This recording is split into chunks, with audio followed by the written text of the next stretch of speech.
IAS, IPS और foreign service, income tax service, ऐसे जो आला ओहदे होते हैं हमारे मुल्क में, उनके कोचिंग के लिए आज कैंडिडेट्स का सिलेक्शन हो रहा है।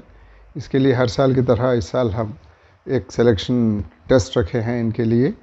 बड़े तादाद में नौजवान न सिर्फ शहर हैदराबाद में नहीं है, अजलाओं में भी अपीयर हो रहे हैं इम्तिहान में।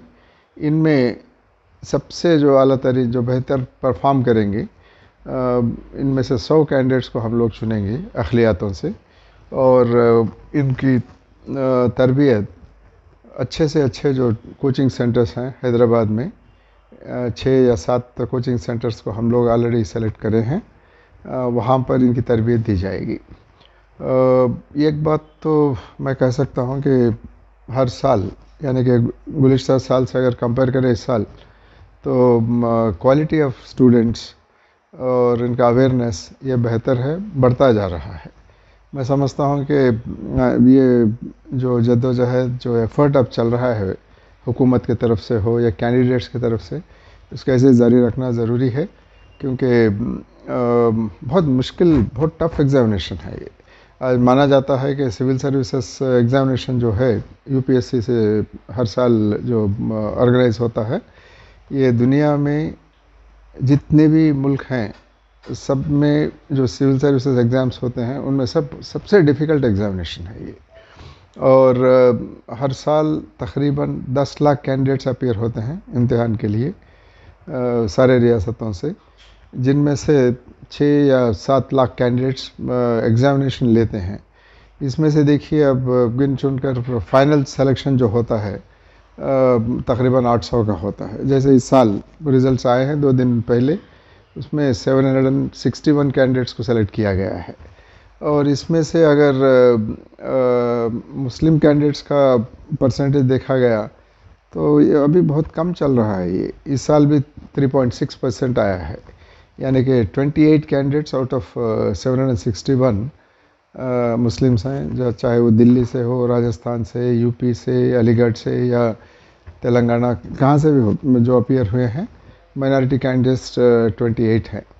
ये जो फाइनल सेलेक्ट होते हैं कैंडिडेट्स, इनके नंबर में इजाफा लाने की ज़रूरत है, लाने की ज़रूरत है, इसलिए कि जब तक आप गवर्नमेंट का हिस्सा नहीं बनेंगे, आपका सिटीज़नशिप हो या जो फेलोशिप होता है एक कंट्री में, जो कंट्री के डेवलपमेंट में आप ताउन कर सकते हैं, वो पूरी तरीके से नहीं कर पाएंगे।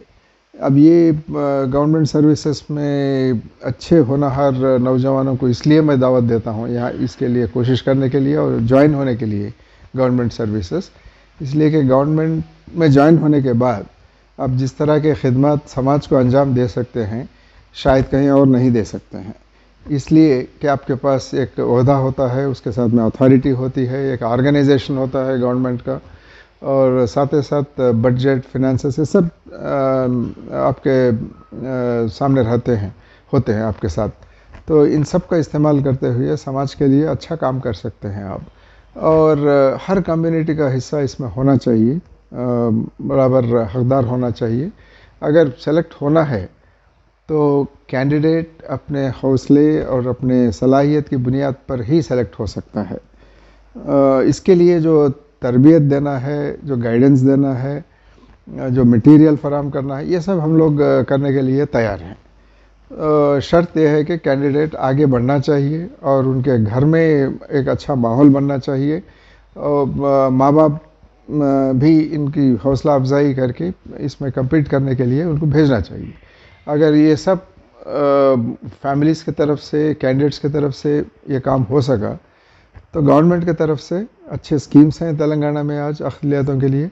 सिविल सर्विसेज स्कीम उसके तहत एक है, तो हम लोग इसके ज़रिए से पूरा ताउन देने के लिए और सपोर्ट करने के लिए, इनको आखिरी मंजिल तक ले जाने के लिए इनके साथ रहेंगे, और हम लोग कामयाबी दिलाने की भी कोशिश करेंगे। तो ये जो माहौल अच्छा बनता जा रहा है तेलंगाना में, इसको सही इस्तेमाल करना ज़रूरी है। हम लोग ये भी सोच रहे हैं कि कुछ तब्दीलियाँ भी लाना ज़रूरी है इस स्कीम में। इंशाल्लाह देखते हैं, आप थोड़ा फीडबैक भी लेंगे कैंडिडेट से, किस तरह के चेंजेस लाना चाहिए इसमें।